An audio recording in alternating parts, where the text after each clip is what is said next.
RG Kar medical কলেজে মহিলা চিকিৎসককে ধর্ষণ খুনের ঘটনায় জোরদার তদন্ত চালাচ্ছে সিবিআই, কিন্তু পৈশাচিক হত্যাকাণ্ডে দ্বিতীয় কোনো ব্যক্তি গ্রেপ্তার হয়নি এখনো।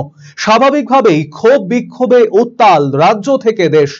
এরই প্রেক্ষাপটে সারা রাজ্যের পাশাপাশি বৃহস্পতিবার রাতে আবারও আরজিকর কাণ্ডের প্রতিবাদে কালিয়াগঞ্জে পথে নামলেন মহিলারা। কালিয়াগঞ্জের ঐতিহ্যবাহী মহেন্দ্রগঞ্জ নাট মন্দির প্রাঙ্গণে জমায়েত করে মোমবাতি জ্বালিয়ে প্রতিবাদ সভা করে নারকীয় ঘটনার দ্রুত বিচারের দাবি তোলেন তারা। প্রতিবাদ সভা শেষে একটি বিক্ষোভ মিছিল হাসপাতাল মোড়, ডাকবাংলা রোড পরিক্রমা করে পুনরায় নাট মন্দির প্রাঙ্গণে ফিরে আসে।